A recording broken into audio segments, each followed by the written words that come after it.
अहमदनगर म्हणजे काना मात्रा वेलांटी आणि उकाळ नसलेला जिल्हा। मात्र या जिल्ह्याचे राजकारण नावाप्रमाणे इतकं साधं नाही। ऐतिहासिक पार्श्वभूमी असलेला हा जिल्हा एकेकाळी कम्युनिस्टांचा गड समजला जायचा। आता हा जिल्हा सहकाराची पंढरी म्हणून ओळखला जातोय। या जिल्ह्याने महाराष्ट्राला सहकार दिला आणि या सहकाराला जोडून आलेलं राजकारण देखील। अहमदनगर जिल्ह्याच्या राजकारणात विखे आणि थोरात घराण्यांचं मोठं नाव आहे। या दोन घराण्याबरोबरच काळे, कोल्हे, राजडे, गडाख, तनपुरे, फुले, पाचपुते असे साखर सम्राट असलेले राजकारणी देखील। मात्र साखर सम्राटातील बहुतेक घराणे विखे अथवा थोरात गटाशी विभागले गेले आहेत। त्यामुळे जिल्ह्याचे राजकारण या दोन्ही घराण्याभोवती फिरत असते। अहमदनगरच्या राजकारणात पक्ष कधीच महत्त्वाचा नव्हता। नात्याचे राजकारण आणि पाडापाडीचे राजकारण हे या जिल्ह्यातील राजकारणाचं वैशिष्ट्य आहे। अहमदनगर जिल्हा दक्षिण आणि उत्तर अशा दोन लोकसभा मतदारसंघामध्ये विभागला गेला आहे। आगामी लोकसभा निवडणुकीच्या दृष्टीने या जिल्ह्यात काय हालचाली सुरू आहेत, महाविकास आघाडीकडून कोणाला तिकीट मिळणार, कोण शर्यतीत आहे, मतदार राजा कोणाला साथ देणार याचा आढावा आज आपण आजच्या या व्हिडिओतून जाणून घेणार आहोत। नमस्कार, मी सलमान शेख आणि आपण पाहताय एबीपी माझा। अहमदनगर दक्षिण लोकसभा मतदारसंघ गेल्या अनेक वर्षांपासून भाजपचा गड। यावेळीही भाजपकडून सुजय विखे यांना उमेदवारी देण्यात आली।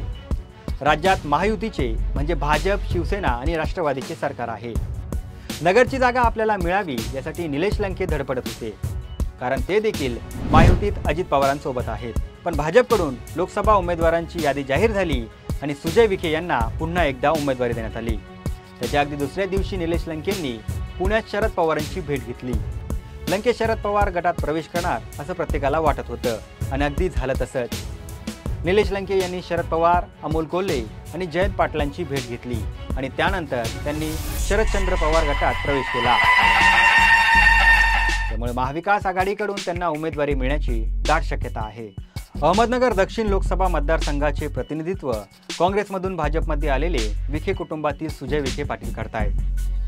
काँग्रेसमधून भाजपमध्ये आल्यानंतर डॉक्टर सुजय विखे पाटील यांनी लोकसभा मतदारसंघात भाजपला मजबूत स्थान दिले। यापूर्वी देखील लोकसभा मतदारसंघात भाजपला स्वर्गीय दिलीप गांधी यांच्या माध्यमातून खासदार लाभले। मात्र सुजय विखे यांनी केवळ लोकसभा मतदारसंघातच नाही तर दिल्लीत देखील भाजपचे वजन वाढवले आहे। 2019च्या लोकसभा निवडणुकीत डॉक्टर सुजय विखे पाटील यांनी राष्ट्रवादीचे संग्राम जगताप यांचा 2,81,474 मतांनी पराभव केला होता। आता आपण नगर दक्षिणमध्ये किती विधानसभा मतदारसंघ आहेत ते समजून घेऊया। अहमदनगर दक्षिण लोकसभा मतदारसंघामध्ये अहमदनगर शहर, श्रीगोंदा, पारनेर, शेवगाव पाथर्डी, कर्जत जामखेड आणि राहुरीचा काहीसा भाग असे विधानसभा मतदारसंघ आहेत। दक्षिण लोकसभा मतदारसंघात राष्ट्रवादीचे 4, भाजपचे 2 आणि विधान परिषदेवर भाजपचे 1 असे आमदार आहेत। एकूणच बघितलं तर दक्षिण लोकसभा मतदारसंघामध्ये राष्ट्रवादीची ताकद जास्त दिसून येते। मात्र राष्ट्रवादीमध्ये 2 गट पडल्याने राष्ट्रवादीतील 2 आमदार हे अजित पवार गटात असून 2 आमदार शरद पवार यांच्या गटात आहेत। जरी अहमदनगर दक्षिण लोकसभा मतदारसंघामध्ये राष्ट्रवादीचे आमदार जास्त असले तरी खासदार मात्र भाजपचाच होत असल्याचं पाहायला मिळालं। 1999 ते 2019 या काळात दिलीप गांधी यांच्या रूपाने 3 वेळा तर डॉक्टर सुजय विखेंच्या रूपाने 1 वेळा असे 4 वेळा या लोकसभा मतदारसंघात भाजपच्या खासदाराने प्रतिनिधित्व केले आहे। अहमदनगर दक्षिण लोकसभेची जागा भाजप आणि राष्ट्रवादीच्या ताब्यात असल्याने या लोकसभा मतदारसंघात राष्ट्रवादी विरुद्ध भाजप अशी लढत पाहायला मिळते। मात्र राष्ट्रवादीमध्ये फूट पडल्याने या मतदारसंघात राष्ट्रवादीची ताकद विभागली गेली आहे। लोकसभा निवडणुकीच्या आधी महायुती सरकारकडून अहमदनगरचे नाव बदलून अहिल्यादेवी नगर करण्यात आले। त्यामुळे साहजिकच आहे निवडणुकीच्या प्रचारासाठी हा मुद्दा महत्त्वाचा ठरणार आहे।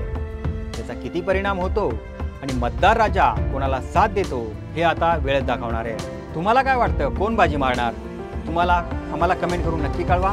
व्हिडिओ आवडला असेल तर जास्तीत जास्त लोकांपर्यंत शेअर करा आणि पाहत रहा एबीपी माझा। एबीपी माझा, उघडा डोळे बघा नीट।